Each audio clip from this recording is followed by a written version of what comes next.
Today on Technology Times Policy Exchange, we'll be featuring Mr. Olusola Teniola, the former president of the Association of Telecom Companies of Nigeria and the Director of Strategic Business Initiatives, IPNX. Welcome to Technology Times TV, sir. Good morning, you're most welcome. Thank you very much. Can you give us an overview of the state of the telecoms industry in Nigeria?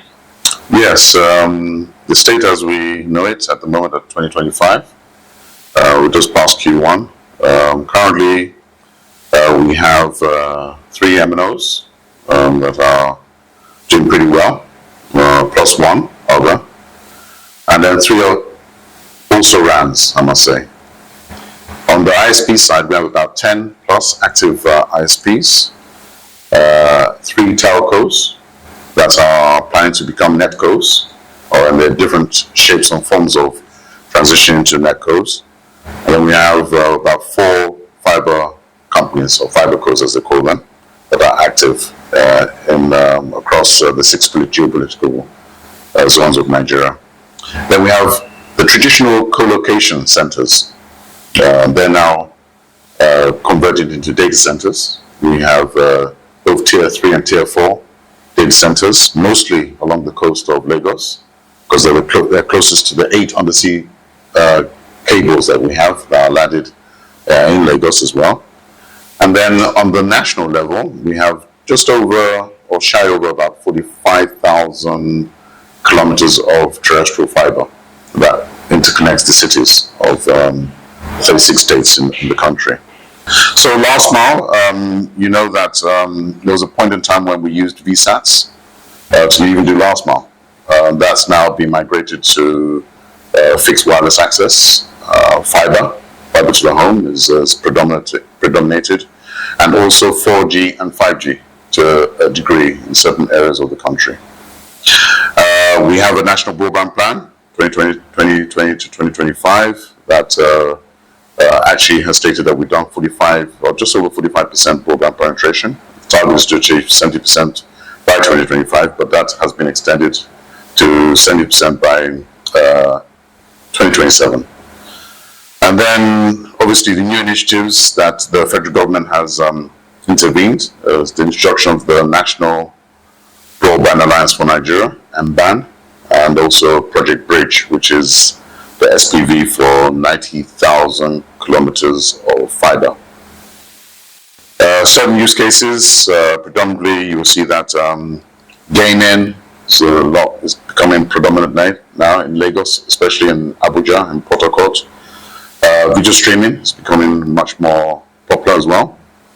And that obviously puts a lot of emphasis on the backbone networks to increase from 400 gigabits per second to 800 gigabits per second. So there's deployments of next generation networks to solve the last mile and the middle mile issues. What do you see as the most pressing issue for the telecommunications industry in the next 2 to 3 years? Well, that's a good question, because I think you say they've always been pressing issues, and there still will be pressing issues until they're resolved. I think the first one is power. I think we've tried to solve this power issue for so long, and it's a big cost element to production as an input cost. So power, I think the industry is now looking at alternative energy. So solar technology is one, looking at gas as alternatives as well. Because I think that there's a realization that a lot of the unserved and underserved will be off-grid. And I think even in the urban cities, I think that with the changes into the tariff structures, it's not prudent to be running 2 generators on tariff band A. So I think alternatives such as solar will be deployed, or maybe a hybrid solution. So that's power. The other one is CNI, Critical National Infrastructure, or Critical National Infrastructure and Information. That's been an ongoing challenge for the industry, and it will be until the implementation of the executive order that the current president has put in place is actually enforced. So there has to be a collaboration between the NSCDS, the Nigerian Police Force, and the Office of National Security Advisor. I think right now they have a list of the critical infrastructure, but we need an open data information flow in between the federal government's ministries, especially Federal Ministry of Works, when they contract road contractors, that they align the construction of roads with where fibre is located, and also where new fibre will be located. So that will reduce the amount of willful or accidental damage that has been really predominant in terms of fibre cuts in the industry. And then obviously we need to have further engagement with certain agencies around the closures of towers. Some of these towers are hubs. Sometimes they're the only means of communities to gain access to have communication. So the unwarranted closure of towers is another issue. So the CNI is really at the point of implementation, I think, and execution that we really need to overcome. And I think that will continue for the next 2 or 3 years whilst there are agreements put in place and there's the capacity for the security agencies to support the protection of telecom assets. Then finally, the third one is quality of experience. That's very wide. Quality of experience is about, I mentioned video streaming, gaming. Latency has to be very, very low. Otherwise, you don't get that experience. If you're in the classroom, you really need an interactive whiteboard. So having the right bandwidth, where there's no congestion, is important. So the networks need to be managed in a way that provides the users with that expected quality of service. I think that quality of experience is a new area that will be the focus for the industry going forward, to ensure that consumers are satisfied with the amount of money they're paying for the services that they've bought or purchased. From your perspective, what do you think is the long-term impact of the NCC-approved 50% telecom tariff hike on both subscribers and the operators? I'll start with one thing. The industry has to really get used to the fact that the customer is king. I know that there's been a lot of social media rancor around the tariff increase, but the reality is that we're going through macroeconomic challenges, and it's been more than a decade since the industry has had any form of retail price increase, and I think that it was just a matter of time. It was inevitable, I must say, that it was not sustainable. So now that we have it in place, it's up to 50%. It's not fixed at 50%. The key thing here is that up to 50% cuts across the full value chain of the industry. And then that cost is then passed on to the consumer, which obviously has an impact on the way they will use telecommunication and services going forward.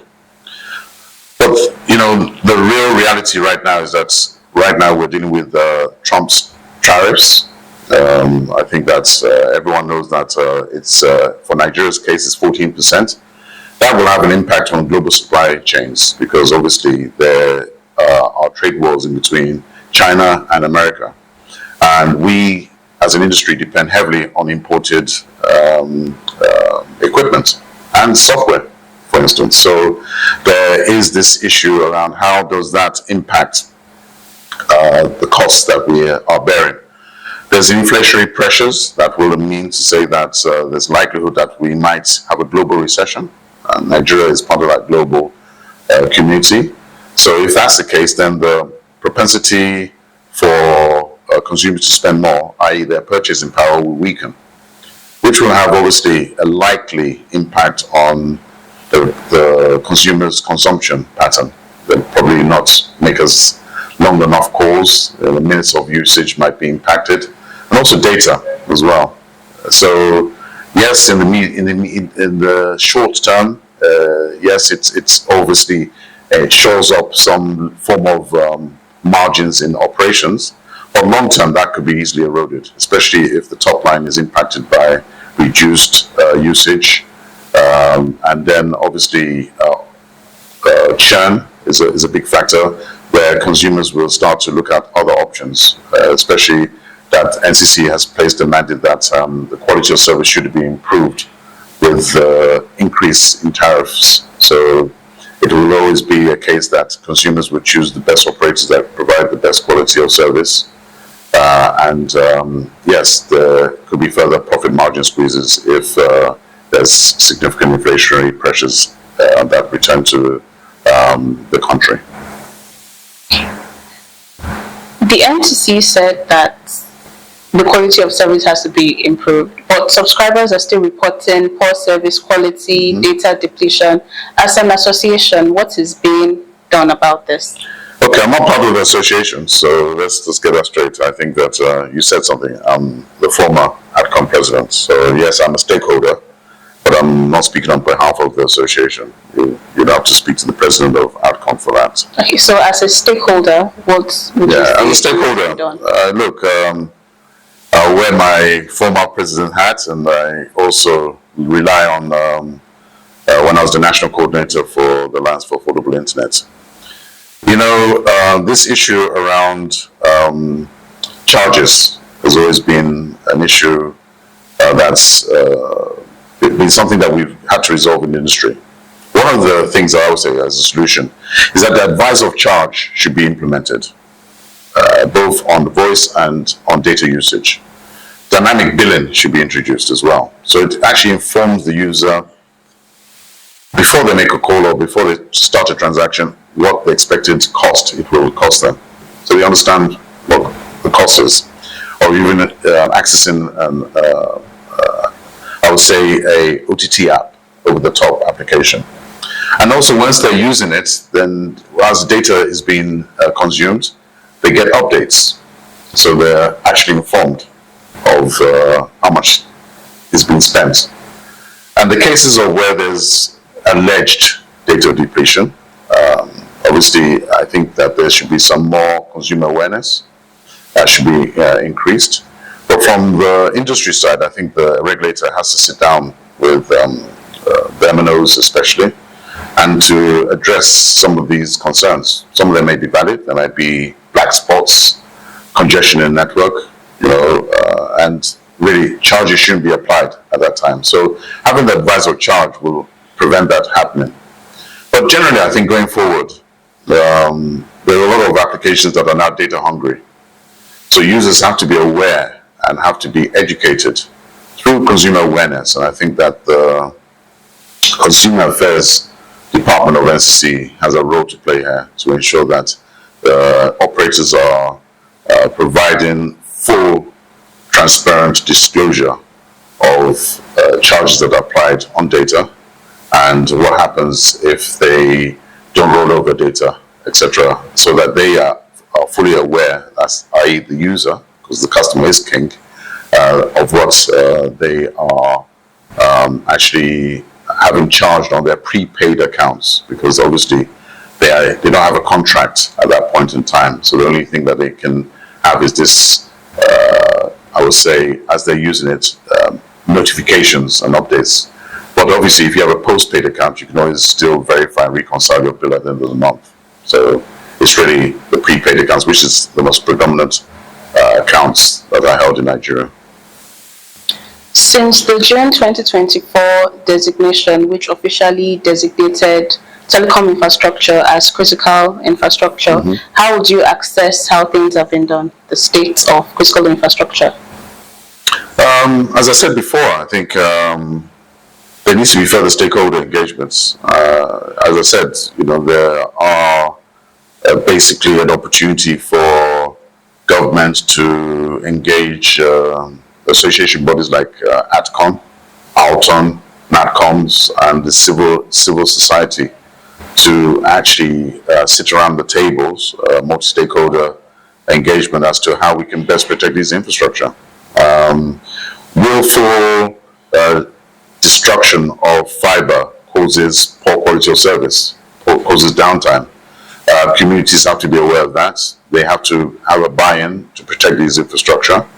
I think that's the only way I see going forward. I mean, CNI as a policy is there, the laws are there, but it's just a matter of enforcement and education at the same time. There have been persistent issues such as multiple taxation, right-of-way challenges, and like we mentioned, infrastructure vandalism. As a stakeholder, what would you recommend to mitigate this issue? I think I was focused on the right of way because I think we've spoken about the CNI and the damages that are caused there. But in terms of the rights of ways, it's still seen as, and I think I'll talk to the state level. I think state levels, even where they've implemented 145 naira per linear meter, is still seen as a internally generated revenue contributor to the treasury of the state governors. So there has to be an acceptance that if the state governments want fiber deployed in their states and to enable digital economy, they have to come round to the fact that those extra charges that they've applied on rights of ways, especially some of the states that have not even harmonized their rights of ways and are still charging way above the 145 naira per linear meter, that those investments will not come to their state because it doesn't make sense to roll out infrastructure into an area which is not viable or which doesn't make any economic sense, especially if you're looking at the return on capital employed. You want to be only able to deploy infrastructure, especially digital infrastructure, where you can get a return on investment. Now, a lot of rural communities are not connected, and we have a large population that resides in those rural communities. So you have a citizen or citizenry that are disadvantaged, and therefore you have a wider digital gap. That wider digital divide is something that we can't, as a nation, condone. So I think that there has to be further dialogue. Government has to see that fiber infrastructure is an enabler for to create new jobs, which results in further taxes to their treasury. Once you have a lot more people employed, especially the youth, government will see a net benefit in terms of taxes that they can apply to not only the new businesses that are created, but to new employees that are employed. In 2016, as the then ATCON president, you advocated for the importance of local content development in the ICT sector. 9 years later, how would you assess the state of local content development in Nigeria? That's a good one. 9 years ago, that's a long time ago. I'll focus on the positives. I think that no tap needs to be encouraged a bit more. I think that there is some transfer of knowledge, but it's no longer in the telco space. It's really in the startup ecosystem. I think they're doing a very good job there. There's a startup bill that's been enacted. So that transformation of technology from, I would say, foreign companies to local hasn't really happened. I think that, but having said that, access to the internet has created people who are employed in the gig economy. The youth really right now are not going for that formal training. So there is some form of knowledge being acquired, especially now with AI. I think that's very roguish at the moment. So you don't really need NoTap to do that. I think that there are people who have found an opportunity to work with foreign companies but still reside in Nigeria. So they're doing remote working. So as long as they have the internet connection, then they are able to participate. The ones that are laudable, I think, other than the 3MTT that the Federal Ministry of Communication, Innovation and Digital Economy has introduced, there's an optic fiber manufacturer in Ogun State. That's good. But there is the early seeds of local device manufacturing, that's handsets. There was an opportunity, I think, in the last administration where they had introduced a local device. I think it was about 7,000 naira or thereabouts, a smartphone. So that's encouraging. I think that there are ducts now that are manufactured locally. We have a local, even two that I know of. So that's local content. I believe solar panels as well. There's an initiative to, I think the government wants to ban importation of panels so that they can be assembled or manufactured in the country. That's also a good initiative. So in overall, it's getting there, but I think that we need to recognize that full assemblies of phones needs to be done to bring down the cost of ownership. Affordability is an issue for a lot of people in Nigeria right now, and it was before, but even more so now in the macroeconomic situation. So we can bring those people to own smartphones so they can have access to 4G networks and possibly 5G networks if the tariffs are at the right price.